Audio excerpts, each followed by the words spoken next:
strength. Joe is no better when I left the hospital, but as far as I know, he's no worse. Eve doesn't want to leave him, so she asked me to pick you up. I've made reservations for you at a Hyatt near the hospital. We'll check you in, then I'll take you to the hospital. Jane shook her head. To hell with that! I'm going to the hospital to be with Eve. I should have been with her ever since Joe was admitted. It's been almost 2 days.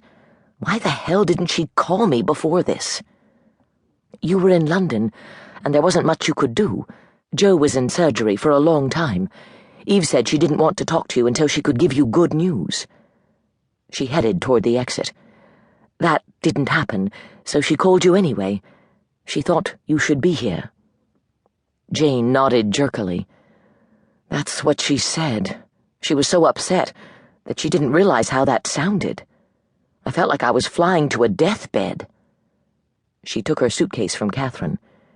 She didn't even tell me what happened with Joe, only about his wound.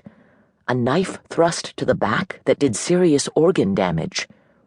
Her lips tightened. A knife? Whose knife? I don't want to stress Eve out by asking questions. That means you're on the hot seat, Catherine. I want to know everything before I walk into that hospital. Catherine nodded. I thought that would be my job. She stopped before a silver Toyota. Get in. I'll fill you in while I drive you to the hospital. She slipped into the driver's seat. But I'm going to go through a drive-through McDonald's and get you a cup of coffee. You think I'll need the caffeine to get through this? Catherine gave her an appraising glance as she started the car. I think you're probably a cool customer, but you love Eve and Joe. They raised you from the time you were 10. You have a right to be upset and need a little bolstering. She pulled out of the airport parking lot. And if you don't, I do. You're going to be pissed at me. Am I? Jane stiffened. Why? I'm partly the reason Joe was hurt. Then yes, I'll be pissed at you. I'll want to break your neck. Is Eve angry with you? No. She says no one could have stopped Joe. Jane slowly nodded. She's right. No one could ever stop Joe from doing what he wanted to do. I knew that the first time I saw him, but it relieved me. I knew if Joe ever became my friend, it wouldn't be because Eve wanted him to do it. It would be because he wanted it himself. That was important to me.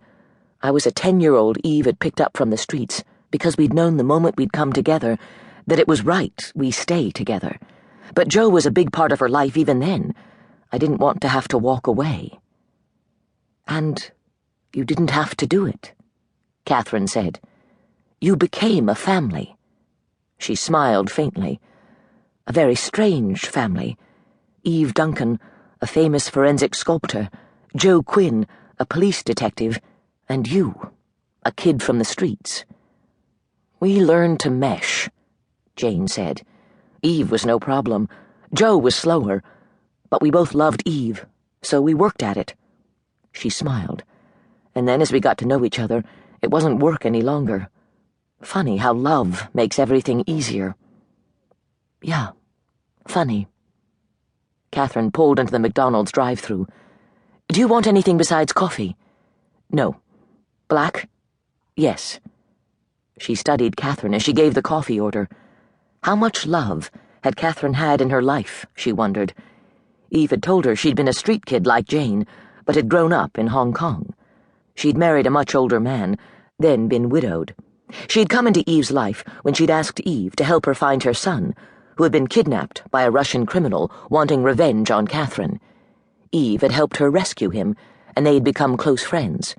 There was no doubt in Eve's mind that Catherine adored her son, Luke.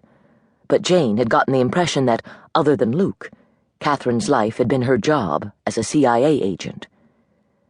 You're looking at me as if you're trying to take me apart. Catherine's look was quizzical as she handed Jane her coffee. Is it your artist's eye, or are you taking aim? Maybe a little of both. Jane met her gaze. I admit the first thing I thought when I saw you was that I'd like to paint you, but you'll definitely be on my list for extermination if you had anything to do with Joe lying in that hospital. Tell me what happened to him. She looked away.